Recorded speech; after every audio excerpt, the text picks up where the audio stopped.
Hello and welcome back to another day in the arena. It's me, it's CGB. This is CovertGoCommander. I've been taking little adventures into Commander, and I thought it was time to share some of the decks that I've been playing, as well as show appreciation for the fans who have sent me cards and ideas for those decks. So, without further ado, this is probably going to be a long video, mostly with me talking. There won't be any gameplay, therefore we have to dive right into it. Covering 88 unique cards for this Commander deck is going to be a monologue. The first card I want to show off is the Ojutai Master himself. It's Taigam. Taigam? Anyway, Taigam. Yeah, pretty sweet little card here, and this one is straight out of... what says that? Commander 17? Yeah, Commander 2017, as I look down at the set symbols to remember these things. 2 and a white blue for a 3/4 legendary creature human monk. Instant sorcery and dragon spells you control can't be countered by spells or abilities. Whenever you cast an instant or sorcery spell from your hand, if Taigam Ojutai Master attacked this turn, that spell gains rebound. So, the rebound aspect of this deck is pretty important. It is a blue-white control deck. The idea is not to play many creatures, not to play a lot of things that take over the game or draw you a ton of attention, but just to keep other people from doing all of their broken stuff and explosive things by continually wiping the board, countering a few key threats, and then using very specific win condition. I would reveal that win condition right now, but I'm going to wait for just a moment in hopes that you don't completely turn off the video, as I will reveal the win cons last as kind of a countdown to the big explosion. So the first thing we're going to talk about are some of our creatures. We're going to talk about the creatures in the deck. So the first creature up is Thieving Skydiver. This is a foil full art Thieving Skydiver from Zendikar Rising. Got it out of collector boosters. And it is 1 and a blue for a 2/1 Merfolk Rogue at rare. The kicker is X. X can't be 0, has flying. When it enters the battlefield, if it was kicked, gain control of an artifact with converted mana cost X or less. That artifact, if it's an equipment, attach it to the Skydiver. The thing that I've stolen the most with this is Lightning Greaves. In my specific playgroup, everybody uses Lightning Greaves for something, and it's a very strong card. But stealing a Soul Ring, a Mana Crypt, stealing some of those early artifact accelerants is very, very important as well. So I love Thieving Skydiver in the deck. The second card we're going to get to is a Mythic Rare coming to you from Magic Origins. This is Archangel of Tithes. This is 1 white for a Mythic 3/5 Flying Angel creature. As long as Archangel of Tithes is untapped, creatures can't attack you or a Planeswalker you control unless their controller pays 1 for each of those creatures. As long as Archangel of Tithes is attacking, creatures can't block unless their controller pays 1 for each of those creatures.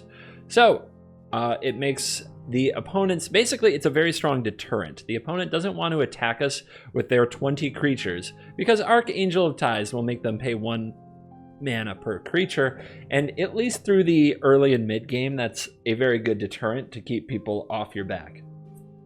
The next card synergizes a little bit with our commander. It's Sunscorch Regent. This is a dragon coming to you from the Dragons of Tarkir expansion. It's a 4/3 flyer, and whenever an opponent casts a spell, put a +1/+1 counter on Sunscorch Regent, and you gain 1 life. In a commander game with 4 or more players, every time that they play a spell, gaining a life and putting a counter on the Regent is a very big deal. So many times this has become an insanely large creature. If you can protect it with a counter spell, it can be a win con, although it's mostly there as a deterrent, once again, to keep people from attacking you. The most commonly asked question in my playgroup is, do you have any creatures with flying? They run many flyers, so the more flyers we can get involved in the game, the better, to be able to always say yes. You must always answer yes, or you will take damage.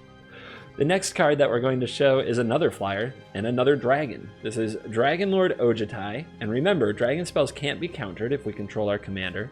This is 3 mana and a white blue for a legendary creature, Elder Dragon. Flying, has hexproof as long as it's untapped. Whenever Dragon Lord Ojutai deals combat damage to a player, look at the top 3 cards of your library, put one of them into your hand, the rest on the bottom of your library. we're going to get to it. I blow up a lot of things with this deck. So the Dragonlord Ojutai, we play it as a 5-mana hexproof blocker so that we can always say yes when they ask if we have flyers. Eventually, we're going to blow things up. When that comes, it's a good time to attack with Ojutai, dig 3 deep, grab a card, and then explode it. So Dragonlord Ojutai, kind of a very defensive card in this deck. It was something I experimented with for the commander. By the way, this version is the promo version. It has a date stamp on it. It's a promo Dragons of Tarkir foil from March 21st through 22nd, 2015. And you can see that there.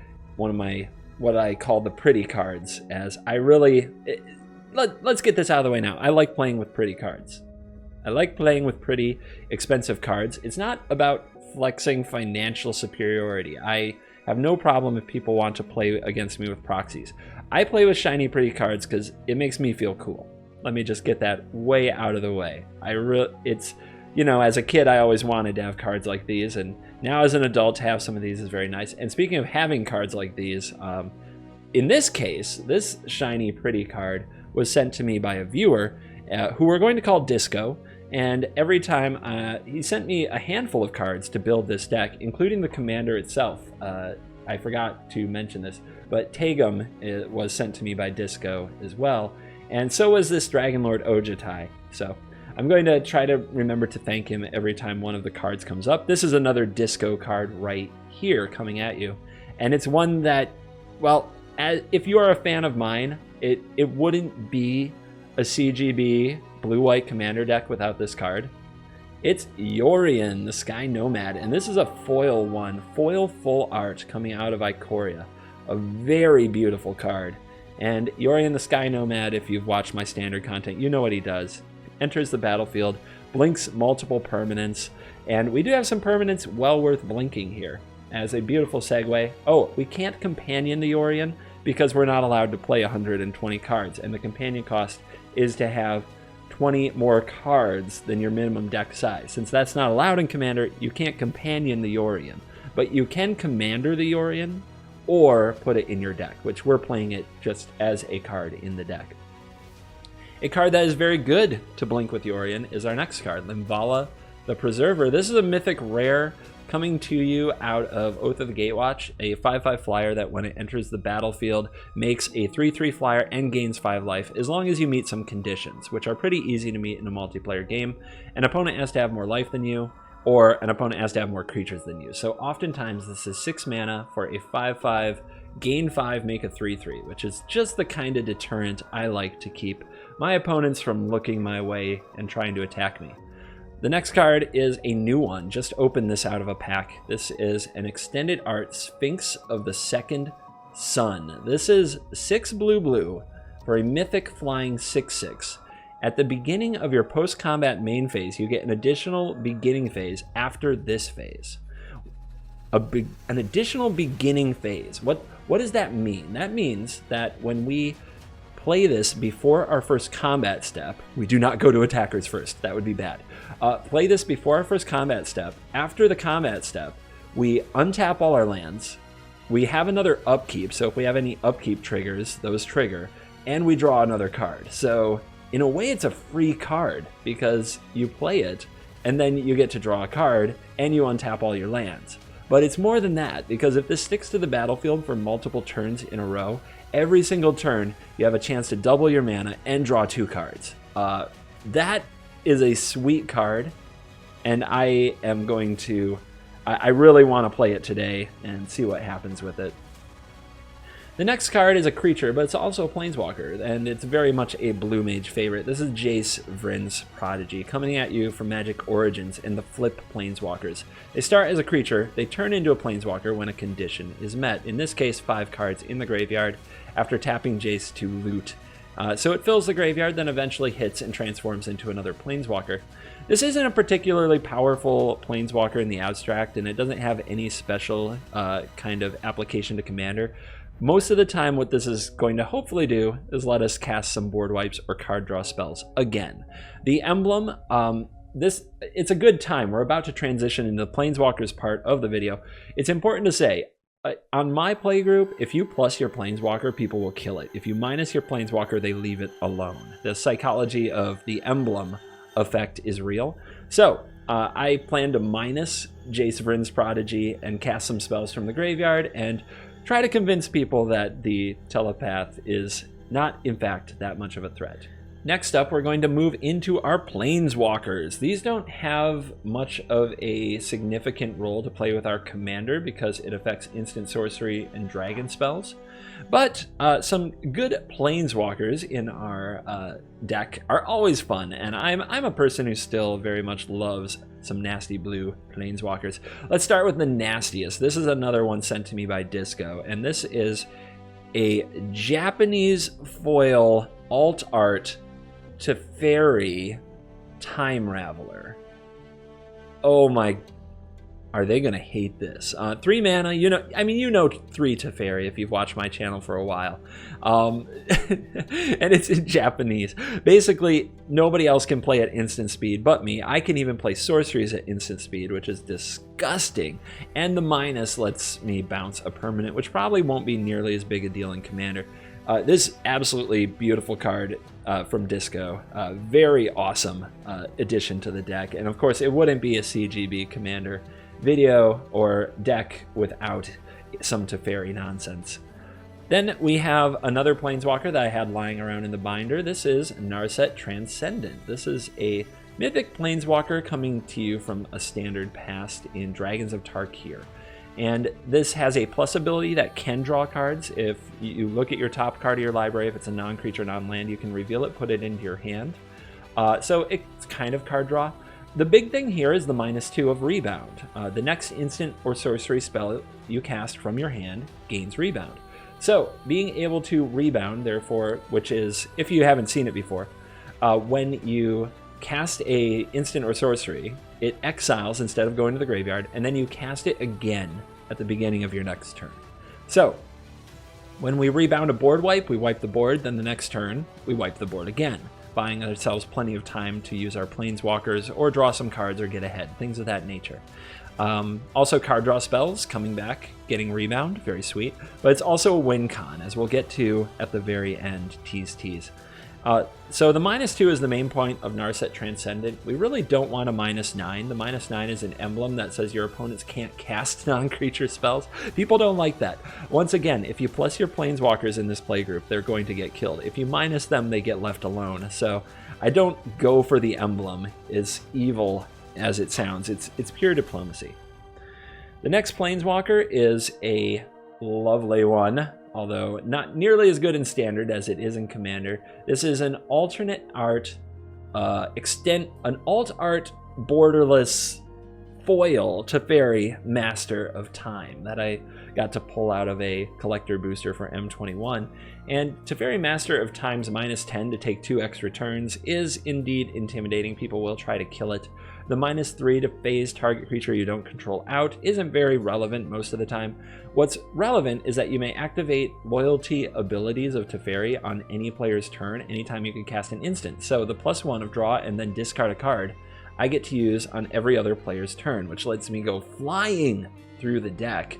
And that's the reason that Teferi, the Master of Time, is in here, to dig through the deck very quickly, which also contributes to the win con. Some of you already know what it is, I bet, but I like the slow roll. You can handle the slow roll. You're tough. Next up is another blue Planeswalker, another blast from the past, a card I didn't actually get to play in Standard when it was legal, but is synonymous with blue mages. It is Jace the Mind Sculptor. Jace the Mind Sculptor. Oh yeah, mythic. A goat. Like, if you hate blue decks and blue mages, it might be because of Jace. He might have scarred your past. But this card has 4 different abilities. None of this is particularly commander focused. It's really just like Teferi, about drawing cards and getting the right cards into the right places. So Jace is just a nice value play here. I've never ultimated it. I've never used it as a win con. Just a few cards here and a few cards there until my opponents get tired of me brainstorming every turn for free.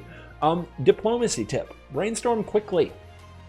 If you brainstorm really fast, your people are less likely to kill your Jace. all right? If you draw 3 and then you're looking at your hand and you're choosing the 2 to put back and you take forever, yeah, someone's going to kill that Jace to get some time back in their life. The last Planeswalker I get to show you is just, in my opinion, one of the greater Planeswalkers for multiplayer games, because it's a board wipe built into a Planeswalker, and any deck can run it, and that's Ugin the Spirit Dragon. This is a alt borderless art from M21. You can see the wing coming down there over the side of the card. Very lovely card. Not a is it a foil? I forgot. Actually forgot. Non-foil. But you know Ugin, if you watch my content, you know standard. The -X, exiling permanents of color types, anything with a color. Yeah, that's what Ugin's all about, and I've pretty much only used Ugin as a board wipe in Commander. Next up are the board wipes. You can't be a control deck without sweeping the board, especially when there is a Commander game with creatures all over it. So we have 13 board wipes, not counting the Ugin that we just showed you. 13 board wipes in this deck. Yes, it is my evil plan to wipe the board every single turn until I get to that sneaky win condition coming up. So let's reveal the board wipes. Number 1, this is a Nivenral's Disc. Nivenral's Disc is one of the oldest cards. It was in the original Magic the Gathering, Alpha, Beta, Unlimited. Little known fact, it's Larry Niven spelled backwards, which was the inventor of Magic, one of his favorite authors, the inventor of Magic being Richard Garfield. And this one is straight out of Commander, Commander Legends, yep, borderless. So, or extended art, that's what it's called. I'm going to get my terms better. This is the first one of these videos I've really made. So we're going to work on the terms. I call this the Space Donut. Space Donut enters the battlefield tapped, and then for 1 and a tap, destroy all artifacts, creatures, and enchantments. A pretty sweet board wipe effect attached to an artifact. The next board wipe I have actually doesn't kill creatures, and it's coming to you from Commander 20, C20. So I think that's Commander Legends, right? Yeah, C20, that's Commander Legends. Anyway, this is Dismantling Wave, and Dismantling Wave is 2 and a white sorcery that for each opponent destroy up to 1 artifact or enchantment that player controls, and it cycles for 6 and a white, which lets you draw, and then when you cycle it, destroy all artifacts and enchantments. So a little bit of enchantment and artifact hate lurking in the deck to make sure that we cover those bases. I would love a Cleansing Nova. Spoiler, I don't have one. That would be better in my opinion. So hey, if anybody has a Cleansing Nova they wouldn't miss, there's a P.O. box link in the description. Maybe I will play your card in a future Commander game. Planar Outburst is the next one. These I had lying around from my days in Battle for Zendikar with the Awaken mechanic. 8 mana, and you can turn a land into a 4/4 creature, and it destroys all non-land creatures. So, pretty sweet card, just basically a 5 mana Wrath, but an 8 mana make a creature and Wrath. And made the deck, because almost all of my board wipes did. Because next up is Shatter the Sky. 4 mana, destroy all creatures.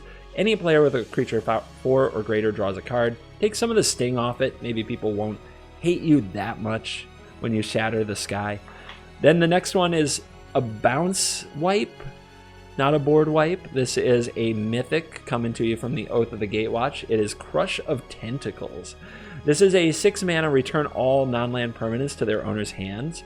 But if you pay the surge cost of 5, which means you play another spell before you play Crush of Tentacles, and we do have some cheap spells, I'll get to them, you make an 8/8 octopus token. So I have made a few of the 8/8 kaijus. It's really fun to be the one with a creature on the battlefield after the board wipe. So I really like this one.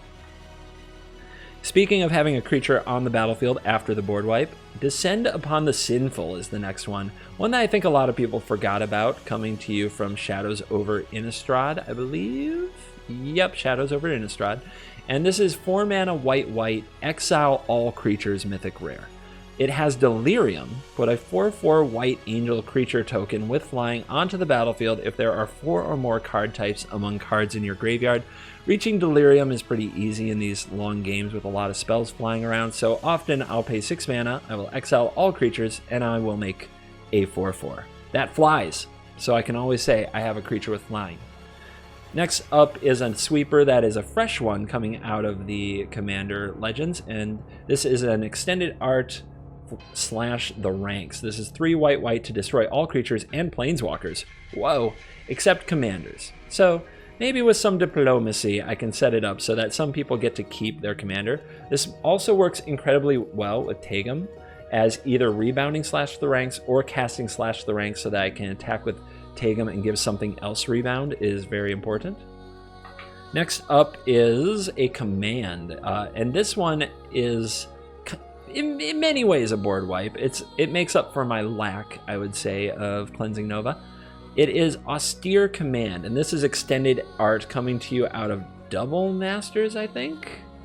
No, Commander. It's coming out of Commander Legends as well.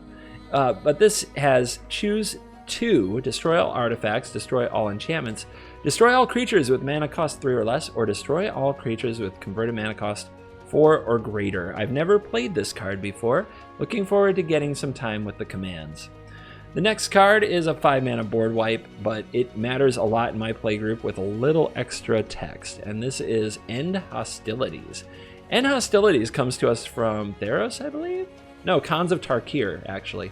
And it says destroy all creatures and all permanents attached to those creatures. That's a big deal. I mentioned before that Lightning Greaves was very popular in my playgroup. So are Auras. Auras and Totem Armors. We have somebody who plays Enchantress every single week. And yeah, there's just a lot of... Oh, there are multiple Bruna kind of decks, and a few people have Bruna decks. It's kind of bizarre. There's also Kemba, a Kemba deck. So destroying all permanents attached to the creatures is actually a big deal, and End Hostilities makes the cut. The next one is a bounce wipe, but it's one-sided, and it's a sweet card. I was really excited about this one. This is a Cyclonic Rift. This is a rare out of Double Masters, and this one bounces a permanent to a non-land permanent I don't control to the owner's hand, but if I overload it for 7 at instant speed, all permanents get returned to their owner's hands. So this is a very, very sweet one to overload. Keep in mind, you can't rebound and overload it. You have to pay the overload cost. At least that's what I believe is how it works. That's how we decided it works. Maybe a judge in my comments can confirm that. Next up is the ultimate board wipe for me, CGB, your favorite ultra arrogant YouTube personality. And that is Tragic Arrogance. Tragic Arrogance is 3 and a white sorcery. And for each player, you choose among the permanents they control an artifact, a creature, an enchantment, or a walker, and each player sacrifices all other non-land permanents he or she controls. This card takes some getting used to, but once you've played with it, you realize that the power is really all in your hands, unlike Mythos of Snap Decks, the newer version. And when you get to make the choices, like you keep that 1/1 token, you sacrifice your other 5 creatures, including the giant 20/20, then you realize the power of the card. It gets even better when somebody has an enchantment creature and a bunch of enchantments and a bunch of creatures. You can choose the enchantment as the enchantment creature and the creature as the enchantment creature. They keep only that thing, they lose everything else. So there's some, it works that way with artifact creatures too. If somebody has a Thopter token, you can leave them with no other artifacts and no other creatures but that Thopter. So good stuff. Strongly recommend some Tragic Arrogance in your life. The next card is Realm Cloak Giant. This is a creature, but it's an adventure creature that's mostly there for cast off, which is give them the hand on MTG Arena. 5 mana, destroy all non-giant creatures. And it's a 7 mana, 7/7 Vigilant Mythic, and it's a foil. So yay for foil mythics that I get to play in my deck out of Eldraine. And then the last board wipe, the one, the original one, the one that always holds a place in my heart. Coming straight out of Alpha. It's not actually the Alpha print of the card. It just goes back that far. Wrath of God. 2 white, destroy all creatures. They can't be regenerated. This one coming out of Double Masters. Just, you know, it's a big, mean white sun destroying stuff. It's powerful. Can't be regenerated. It's old school, but who knows? In Commander, you might run into it. Next up, we have one of my absolute favorite parts of the deck, the Counterspells. Ooh. it wouldn't be a proper first CGB video. Now, Counterspells and Commander have an interesting role because when somebody's about to win the game or absolutely do the thing that they're going to do that puts them critically ahead, that's the best time to be like, well, I am the savior of this situation. I have a counterspell. So, the first counterspell we have here is Counterspell. Awesome, right? This is from Double Masters, a recent pull. I really want to foil one of these. Hopefully I'll open one in the near future. But just 2 blue, solve the problem. Whatever the problem is, it's going to solve it. The next counterspell is a lot more flashy, and this is a card that was originally printed in a set called Legends, and I did have a copy of it. I had 2 copies of it back in the day, black bordered and all. So I was really excited when I popped one of these out of Commander Legends. This is Mana Drain. Mana Drain, and it's a foil, standard art Mana Drain from Commander Legends. 2 and a blue, instant, counter target spell. If you do, at the beginning of your next main phase, add an amount of colorless equal to the spell's casting cost. So it's both a counter and a ramp combined into one, which is a freaking sweet card by pretty much any standard. And then the next one is a little more basic. You all know and love Negate. This is a foil copy. This is from Zendikar Rising, I believe, the art. Yep, Zendikar Rising.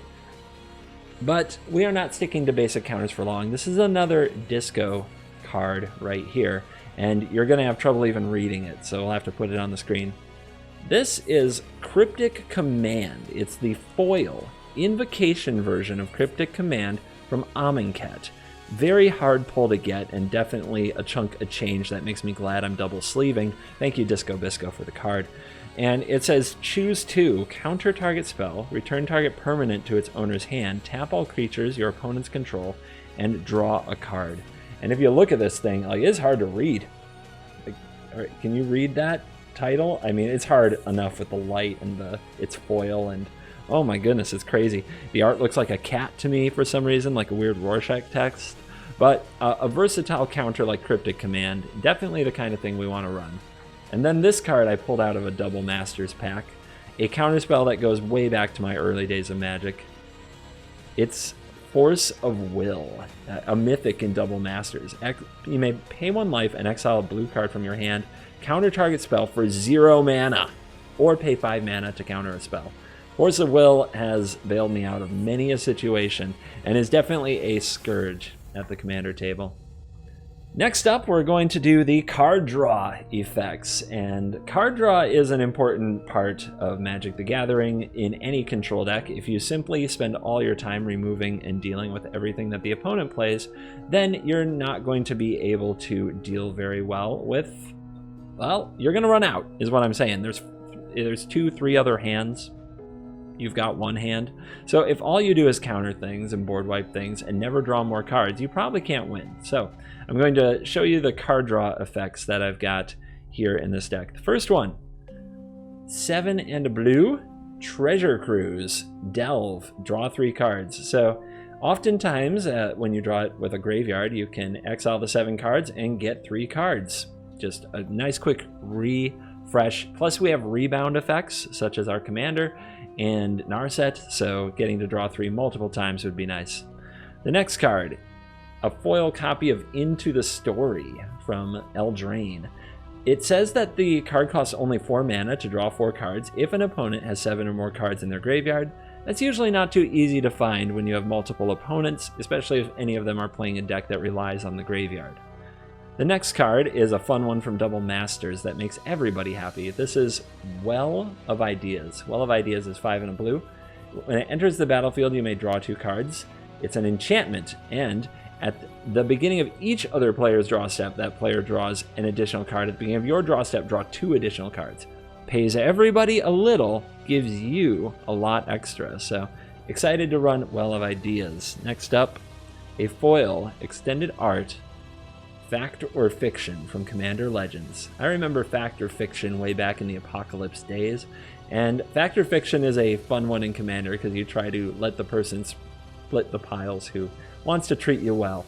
I'm hoping to psychologically manipulate someone into giving me a 4 or a 5 card pile from fact or fiction. For example, if that critical spell that's going to end the game is on the stack, you can cast fact or fiction in response and say, I really need to draw a counterspell, guys. It's our only chance. So you have to give me a 5/0 pile. And if they give you the 5/0 pile, then you play the counterspell that you had in your hand anyway. Next card, another Delve card. This is Dig Through Time. Dig Through Time lets you exile cards from the graveyard to pay the cost. It's 10 mana, but it's really only 2 mana if you delve 8 cards out of your graveyard. This lets you look at your top 6, right? 7 cards and put 2 of them into your hand. The rest on the bottom in any order.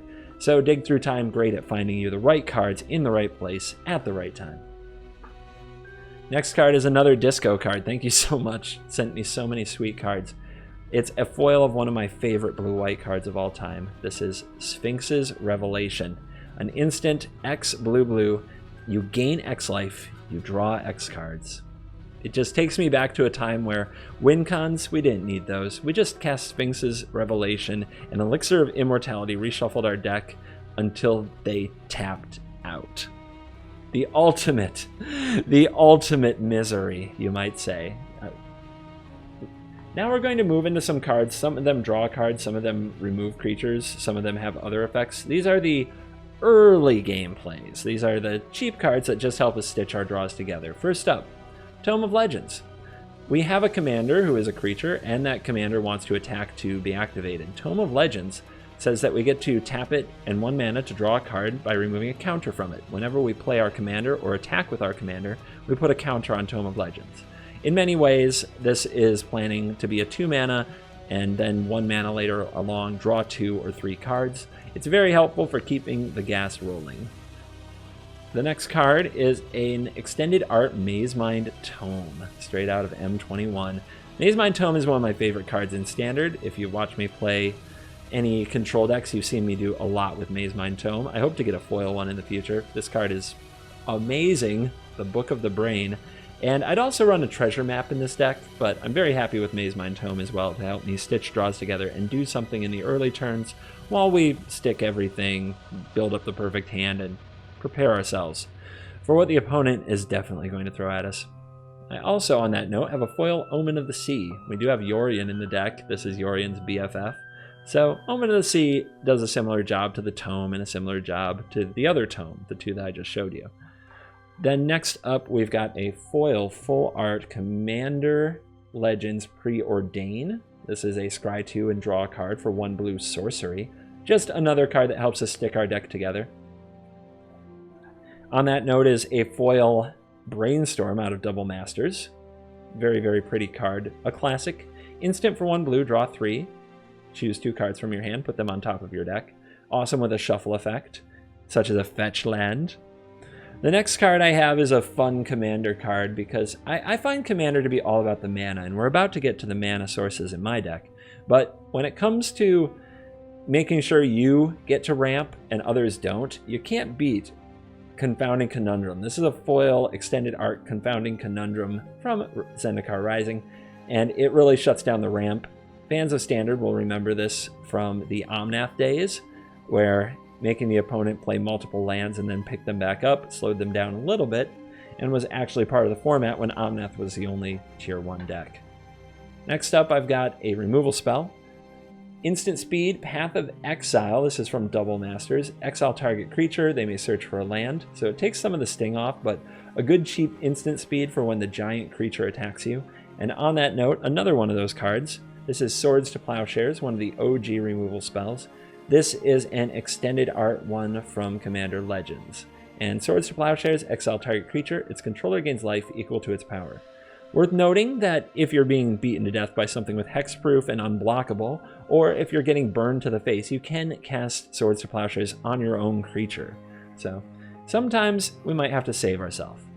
Next up in the deck are the alternative mana sources. My philosophy on Commander is never run out of land. Do not miss early land drops. So I play around 50 sources of mana in my decks. Yeah, over half almost. But I'm always looking for alternative sources of mana and what I call utility lands. Lands that do things besides just produce mana. Lands that can also be used as spells and spells of effects like this. These are alternative lands. They're cards that kind of give you mana in a way, but also might have other effects. The first one is just straight up mana. This is one that'll make some people jealous. It's a foil Mana Crypt out of Double Masters. One of the first cards I opened, one of the first packs of Double Masters I opened contained this sucker. And I had the original Mana Crypt back when you had to send in a book code to get one. I never had any idea how much money these would grow to be worth. It's been kind of amazing. And I was excited to get one back in my life. And my playgroup will tell you, I have an uncanny skill for winning coin flips. It ain't no 50-50 with me. The one in best of one doesn't lose at flipping coins. I sit there, I practice, I get better at it. That's just the truth. The next is another foil one, another pure vanity play here.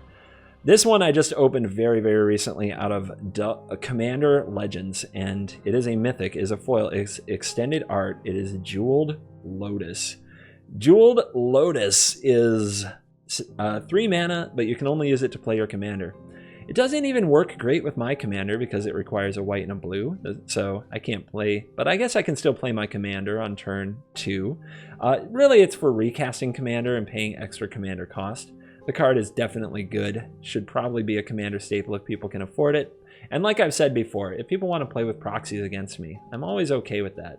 I like owning cool cards because they're freaking cool cards. This foil extended art Jeweled Lotus is a freaking cool card, and as close as I've come in my own life to owning a Black Lotus. Next up is an extended art Soul Ring, straight out of Commander Legends. A staple, pretty automatic for 1 mana for 2 colorless. Next is a foil full art Arcane Signet from Commander Legends. Produces 1 mana of any color from my commander identity for 2 mana. The next one is 2 mana for a foil you have no maximum hand size Thought Vessel. Mostly just a little acceleration, but sometimes when you have a Sphinx's Revelation, this card can come in handy with the no max hand size ability. The next is one that there's probably a better option for this. There's a foil Armillary Sphere. This is 2 and a sacrifice to search your library for 2 basic lands, put them into your hand, and it's 2 colorless. So it's kind of like 4 mana to draw 2 lands. Probably not the most powerful looking card, but make sure that I get some basics on the field. It helps thin the deck out. I like it rather than just being a single land. I think as a 1-of, it's fine. The next card is Birth of Meletis. Standard fans know how I feel about this card. Get a Plains, make a wall, gain some life. It's like a Plains. It could be an 8th Plains, but it's a little better because you get some bonuses with it. The next card is foil extended art Midnight Clock. Coming to you from Eldraine, because Eldraine had a lot of cards. Midnight Clock taps for mana, which is sweet, but it also builds up time counters and at the end of each player's turn, so it ticks up very quickly in a multiplayer game. And when it strikes 12, you can reshuffle and draw 7 new cards. That's right up my alley. I like Midnight Clock. The next one is Core Cartographer. This is a Core Scout for 3 and a white for a 2/2 body that when it enters the battlefield fetches a Plains. It ramps, and it creates a little body just to throw under the bus when big creatures come calling and want to smash you. Then the last one from this category is a foil alt art, showcase art I believe it's called, Solemn Simulacrum, which also, like Core Cartographer, fetches a land, but this can get an island. Has to be a basic land. And then when it dies, you draw a card for a 2/2 body. So those are my land equivalents. Next, we'll move into the actual lands. First up in my land pile, this is a extended art Terramorphic Expanse. Sacrifice Terramorphic Expanse to find a basic land. In this case, a Plains or an island. And I've got several of these type of effects. It's basically a Evolving Wilds reprint, but since you don't get to run all dual lands, or 4 of the dual lands, making sure that you have both an island and a Plains, the right color of mana, is very important. So for me, there's going to be a lot of these kind of cards, Terramorphic Expanse. Don't worry, the win cons are still coming. I can feel some of you still waiting for the win cons. There's 4 of them, so if you can figure out what they are, put them in comments. The next one is a rare fetch land, Flooded Strand. Sacrifice it, pay a life, get a Plains or an island. out of the deck. They don't have to be basic. They just have to be that type. Flooded Strand, of course, the fetch lands, some of the most popular lands in Magic's history because of their versatility, and those lands come into the battlefield untapped unless they say otherwise, so they go right to work. Speaking of fetching lands, Fabled Passage, another Evolving Wilds type effect that gives you an untapped basic if it's on turn, if you have 4 other lands or 3 other lands on the battlefield. So a star of standard, you know it, you love it, foil Fabled Passage. Next on deck, the foil Evolving Wilds, the effect we kind of already talked about. After that, we have another Evolving Wilds type effect in Prismatic Vista. Prismatic Vista, this is an expedition from Zendikar Rising, and it says tap, pay 1 life, sacrifice the Vista, search your library for a basic land, put onto the battlefield untapped, unless it says otherwise, which it wouldn't, it's basic, then shuffle your library. So, it's Evolving Wilds, but the plains or forest, I'm sorry, the plains or island, what is the matter with me, enters the battlefield untapped instead of tapped. So, pretty great pull from the Zendikar Rising collector boosters. Then we have Port Town, which is a blue-white dual land that enters the battlefield tapped unless you reveal a plains or island in your hand. Then we have Glacial Fortress, another blue-white dual land that enters the battlefield untapped if you have a plains or island already on the battlefield. Then we have Seachrome Coast, a blue or white dual land that enters the battlefield untapped if you control 2 or fewer other lands. So if this is your first, second, or third land, it will be untapped and produce blue or white mana for you. This is a expedition also out of Zendikar Rising, if you're wondering about the art and the foiliness. Next up is Prairie Stream. This is a dual land in blue and white that is also a plains island type, so you can fetch it with cards like Flooded Strand, and it enters the battlefield untapped if you control 2 or more basic lands. Sea of Clouds is our next expedition coming out of Zendikar, not a foil one this time. Taps for blue or white and enters the battlefield untapped if you have 2 or more opponents. So close to just a straight up Tundra dual land in Commander. Also does not have the types though that Tundra has in Plains and Island. Then we have Temple of Enlightenment. You know the temples from Standard. This is an extended art version. Scry 1. This is Mystic Gate out of Double Masters, a blue-white that can dual land. It can tap for 1 colorless, or you can tap it and a blue or white mana to make some combination of blue and white. Basically a dual land with a few niche drawbacks and advantages. Next up is Tranquil Cove. I got a foil one of these out of Ikoria, and this taps for blue or white but gains a life. Then we have one of the absolute Commander staples. I feel like a real Commander player now that I have this card. It is a foil, and it is a Command Tower extended art. 1 mana of my Commander's color identity. Then we have this expedition, this juicy mythic expedition out of Zendikar Rising. This is Ancient Tomb. It taps for 2 colorless mana, and you pay 2 life. If you have 40 life, you don't have to worry that much about your Ancient Tomb. A sweet little piece of ramp. Then we get into now instead of the mana lands that are non-basic, we get into the utility lands. These are lands that do something besides tap for mana. A perfect example of this is Maze of Ith, which doesn't tap for mana whatsoever unless the opponent plays Urborg, but it does tap to untap target attacking creature and remove it from combat. So a great deterrent to have on the battlefield. This one came out of Double Masters. The original is from the Dark. I would love to have that one again. Gross artwork, but really takes me back. Solundi Vision. This is a land that 2 and a blue can look at your top 6 cards, grab an instant or sorcery, put it into your hand, or you can play it as a tapped blue source. Next up, another board wipe. Take it up to 14. Ondu Inversion. This is a foil full art version of the card. Destroy all non-land permanents. It is rare, or you can play it as an untapped white source. Then on that note, we have Amiria's Call. This is a foil full art mythic, and this one taps 7 mana to make 2 4/4 angels, or just get a white source and you can pay 3 life, so it's untapped. The blue equivalent, or kind of equivalent part of the cycle, is Seagate Restoration. This is a foil mythic, not full art on this one, for blue, blue, blue, and you draw a card equal to the number of cards in your hand plus 1. You have no max hand size for the rest of the game. There are moments where this card really shines in Commander. Next up, we have the Jwari Disruption, foil. This counters a spell unless they pay one more, and it has the flip side of being a land. Then we have Mystic Sanctuary. If I control 4 or more islands, which actually isn't easy in this deck because we have blue and white cards, but this is a good late game card, especially with Cryptic Command. If you have 4 or more islands, this enters the battlefield untapped and you can put a spell on top of your library. So you can keep recycling certain spells or get them back from the graveyard if they got milled. So Mystic Sanctuary, a good utility piece for late game play.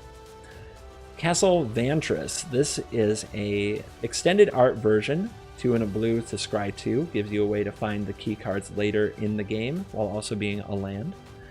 Next up is Strip Mine. This is Zendikar Rising Expedition Strip Mine. You can tap it for colorless, or you can sacrifice it and destroy target land. So if the opponent is somehow beating you to death with a land, plenty of elementals around here, well, there's a lot of things that you might need to hit with Strip Mine, quite honestly, because there are a lot of lands that do stuff nowadays. Like Mirror Pool. Mirror Pool is a mythic. This one is out of... is it Oath of the Gatewatch? It is Oath of the Gatewatch. It enters the battlefield tapped. You can tap it for a colorless, but then it has some sweet abilities in tiny font. 2 and a tap to sacrifice it. Copy target instant or sorcery you control. You may choose new targets. 4, tap and sacrifice. Put a token onto the battlefield that's a copy of target creature you control. So you can duplicate your creatures or you can copy spells. That will come up very, very handy. Next up is a foil Field of Ruin. Another way to blow up an opponent's land if they have a land that's giving you grief, and fetch basics out of the deck. All right, that's also, by the way, it's also a way to shuffle away cards if you brainstorm with Jace or cast the card Brainstorm and you want to shuffle them away. You've waited for it. Could you predict the 4 win cons in my deck? Win con number 1 is Monastery Mentor. This creates a 1/1 creature with prowess every time I play a non-creature spell, which is a good amount of the deck. This can create quite the army, and then with prowess they get pumped every time I play a spell. So it's not too hard to make an army of little monks. It does make a monk creature token, that's funny. The flavor text is Speak Little, Do Much, and this mythic from Fate Reforged, is one of the ways that I can close games pretty quickly, much quicker than people expect.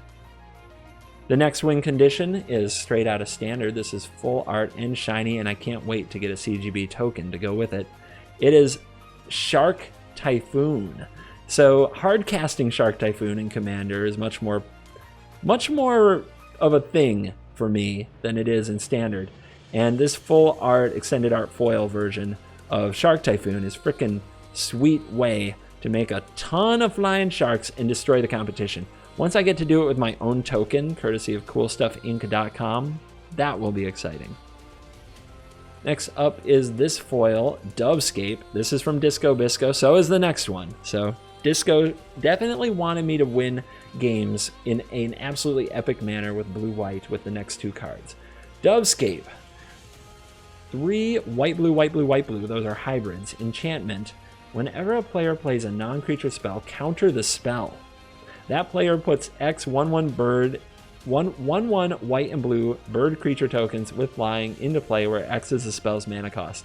So we make a bunch of mana, we make a ton of birds, we swarm our opponent with them. Since we have so many non-creature spells and other players usually have creatures, we can usually outbird the average. But there's a bunch of other like kind of cool tricks going on with this card. For one thing, it plays with our commander. Our commander says that instant, sorcery, and dragon spells we control can't be countered by spells or abilities. So Dovescape won't counter them. So we can still resolve our spells, but our opponents all turn into birds. And remember, we're the deck with 14, 15 if you count Ugin, board wipes for those birds. So while we can swarm our opponent and win with birds, we can also use it against them as for a prison effect that I don't think they're going to like very much.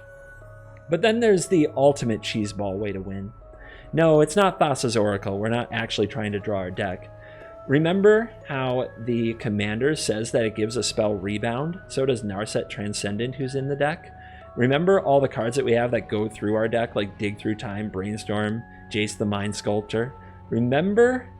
Well, the way out is Approach of the Second Sun, a foil white sorcery at rare that says, if Approach of the Second Sun was cast from your hand and you've cast another spell named Approach of the Second Sun this game, you win the game. Otherwise, put Approach into its owner's library, 7th from the top, and you gain 7 life.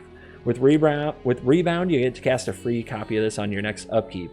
Game over. With Dig Through Time, it's not impossible to cast Approach of the Second Sun, dig through time, and cast Approach of the Second Sun again. I've had games where I hold the Brainstorm in my hand until after I've cast this, so that I can get back to it sooner. So yeah, planning, setup, patience, and eventually this sorcery absolutely cheeseballs your local game of Commander, just the way you'd hope an evil CGB would. Thank you to Disco, who also sent me this card in a foil, one of my favorite cards when it was in Standard, and now we're going to use it for battle. I didn't cover every single card. There are exactly 7 plains and islands, 7 each of Plains and Island in the deck. We're using full arts from Zendikar Rising today. So that should cover every single card in the deck. Very curious what you think and how you think it will go. You can tell me I'm evil, you can tell me I'm a monster, you can tell me anything you want to. If you want to leave a comment down below how I'm destroying maybe the spirit of Commander, one game at a time. I like it. I do not mind one little bit. And hey guys, I'm back from my Commander games to tell you all how it went. Was the deck evil? Were my opponents vanquished? Did they throw me out on the street and away from their playgroup? Game number 1, Ian played Golos, Jenna played Vito, Ben played Joda, and I of course played the blue-white control deck I just showed you. Ben had the most memorable and explosive game with a draw that included Fires of Invention, Joda, and bringing out Bringer of the Dawn, which lets him draw 2 additional cards each turn. However, this was the coming out party game for Sphinx of the Second Sun, which was absolutely mind-blowing. None of us had played against Sphinx of the Second Sun before. I had never played it before. I was able to cast it on, I believe, turn 7 thanks to an Ancient Tomb. And then from there, I untapped, was able to use a Cryptic command to keep an attack from happening. And then on my turn, after activating a Jace and a Teferi, Master of Time, a few times, I cast Approach of the Second Sun. I cast Dig Through Time to go find Approach of the Second Sun again. And then I untapped for a second main phase to cast, you guessed it, Approach of the Second Sun. And the game was over on the spot. And everyone was rather stunned, appalled, and annoyed by the white life gain double cast victory I was able to bring about. Game 2, Ian switched over to Kemba, looking for something much more aggressive. Kemba, an equipment mono white deck. Jenna switched to Linden, so now 2 mono white decks, a life gain one and an equipment one. Ben stuck with Joda. He was very happy with how Joda was working out. And it worked out very well for him in this game too, as he came out with Fires of Invention very early in the game again. Urabrask the Hidden was the next play. Urabrask the Hidden, that was a card I didn't expect. That's a 4/4 that gives all creatures haste, and all other creatures, all the opponent's creatures, enter the battlefield tapped. Sheldred, the Whispering One, came down, meaning that other players had to sacrifice a creature at the beginning of their turn. The mono white decks were not happy, and also returned cards from graveyard to hand. This was followed by an Apex Devastator, which Ben thought would be lethal. After my shenanigans in game 1, everybody worked pretty hard to deal a lot of damage to me and try to get me dead. But it was not quite to be. Ben thought he had it with the Apex Devastator. He played it, and the Cascade revealed Ugin's Insight, Progenitus, a 10/10 protection from all colors, Gaze of Granite, and Emergent Ultimatum, which could have fetched 2 more spells to play, all of which would have haste from Urabrask the Hidden. The problem with all of this was Fires of Invention, which prevented the cards that were cascaded by the Devastator to get cast. Because you have to cast the cards with Cascade. And therefore, the cards went to exile, never to return. The Apex Devastator got turned around by a Maze of Ith, And then on my turn, I was able to kill Ben with a 20 power Sunscorch Regent, a Sphinx of the Second Sun, and Angel tokens from Amiria's Call in an epic all-out swing. Unfortunately, I was left without much defense after that swing, even despite having Sphinx of the Second Sun. A Court Street Denizen and a flurry of attacking power and toughness from Jenna brought me all the way down to 1 life, but 1 is not 0, as we know. I had Well of Ideas on the battlefield for most of this game, along with Thought Vessel. So at this point, I have about 15 cards in my hand, and thanks to the Sphinx of the Second Sun, I was able to draw 2 cards and then another card at the beginning of both of the draw steps I got, the first of my turn and the second one after my first combat step from Sphinx of the Second Sun. So I was loaded with cards. The problem? Almost all of them were land. I believe I only had 6 non-land spells at this point in the game, but one of them was Dovescape, which can turn everything into birds.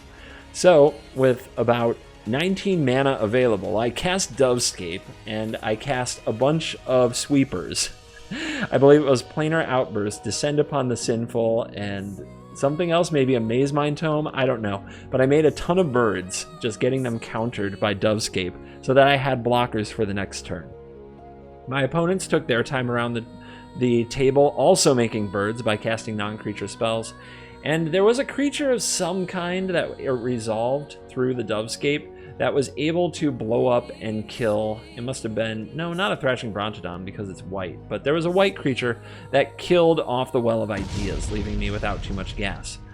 But I drew a very spicy blue and white card, and after trading off a bunch of birds, I passed the turn. It came around to Jenna again. Jenna attacked me with a ton of white creatures, including the birds that appeared to be lethal. But I cast Sphinx's Revelation for 17, so a total casting cost of 20, to make 20 birds at instant speed to survive the attack. Still from this position, I couldn't attack my opponents and win the game. Jenna had way too much life. Ian had a card on the battlefield that required me to pay 1 mana or pay 2 life for each attacker that I sent at him. Although he only had 8 life, and I could tap a lot of mana to kill him, I only had 1 life myself, so it was too risky and it committed too much mana. Fortunately, at this point in the game, I did what the deck does. I played Taigam, which says that my instant sorcery and dragon spells cannot be countered by spells or effects. I played Approach of the Second Sun, now not countered by Dovescape because of Taigam. I played Dig Through Time, getting the Approach, and I played Approach again. Now that's a lot of mana, and I didn't have Sphinx of the Second Sun at this time. It wasn't till later, I realized this shuffling up for the next game. I actually played a Mana Crypt that turn that should have been countered by Dovescape. After I had played Taigam, I thought the Mana Crypt wouldn't get countered anymore, but Taigam says instant or sorceries, so it should have countered the 0 mana Mana Crypt and left me 2 mana short of making the play that I wanted to make that turn. I'd been holding the Mana Crypt for several turns because I was at 1 life and I didn't want to lose to the coin flip. Also, after I had the Dovescape down, I did know it would get countered. What I thought was that Taigam let it be uncountered, and I forgot to read the card and realize artifacts didn't count with Taigam. So I apologized to the group afterwards. They thought I would still win the game. They said that I had way too many birds and way too many cards, and I had the Approach ticking it. And I wasn't on 1 life anymore because I had cast Approach. So they all agreed that the game would have been won by me anyway. There were no stakes in this particular game. I still feel bad about it, but a moment to learn, because I do feel, at least I felt for a minute, that I cheated the group. But they all agreed that that game was a lost cause at that point.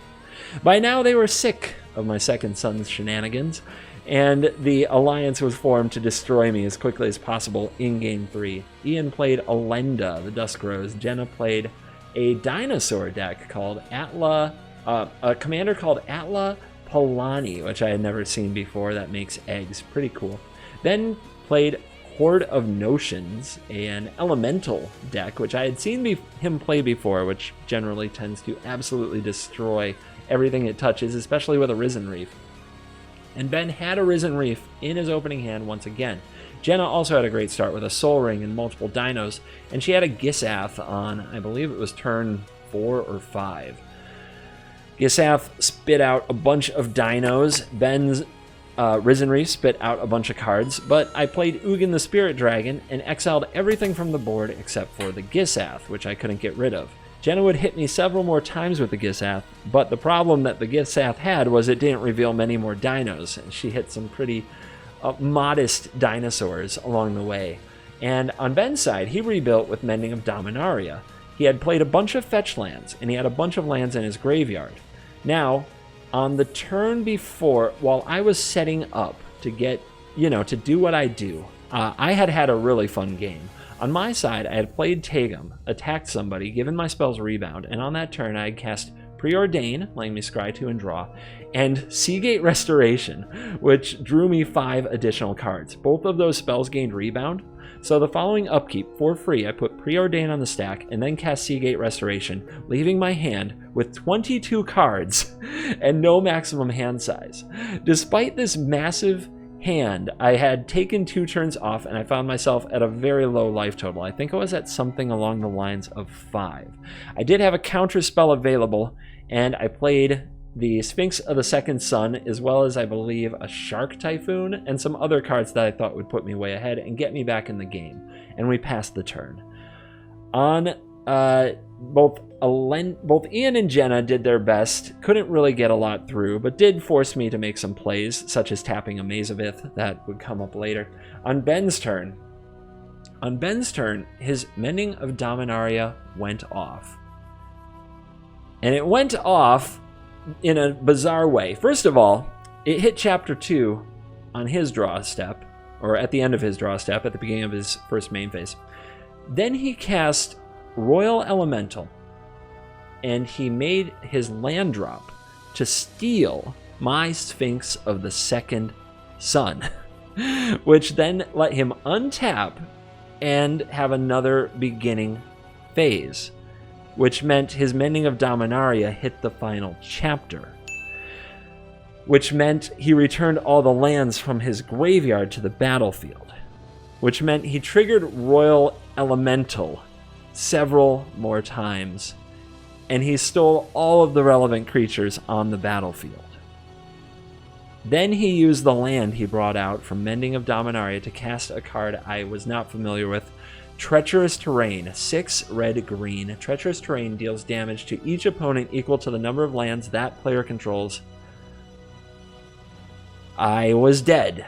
I was dead to Treacherous Terrain, but I had Mana Drain. So I played the Mana Drain, feeling very confident. I was going to untap with an epic amount of mana. I was going to kill the Royal Elemental. I was going to get back my Sphinx of the Second Sun, and I was going to do amazing things from there. I didn't have Approach yet, but I was sure I could really restabilize from that spot. I had 20 freaking cards in hand, remember? But Ben did me one better. Ben played the OG, the original Counterspell, which he still somehow had 2 mana to play after all of this had happened. And I played Omen of the Sea with my last 2 mana, digging for Force of Will, but I didn't find it, and I died to the Treacherous Terrain. Jenna scooped very shortly after that, and Ian played one more turn cycle before finding himself face-to-face with an insane battlefield, and Ian also scooped it up. So Ben and the Horde of Notions, on the back of Treacherous Terrain and a Royal Elemental that stole, I think, 8 creatures on one turn, was able to take Game 3 in totally epic fashion. It was a lot of fun. Thanks for the games, if you're watching this out there, guys. I hope you enjoyed the Commander story time and the Commander deck tech. Let me know what you thought. And thank you for watching this video. As always, I will see you in the next video. You're cool.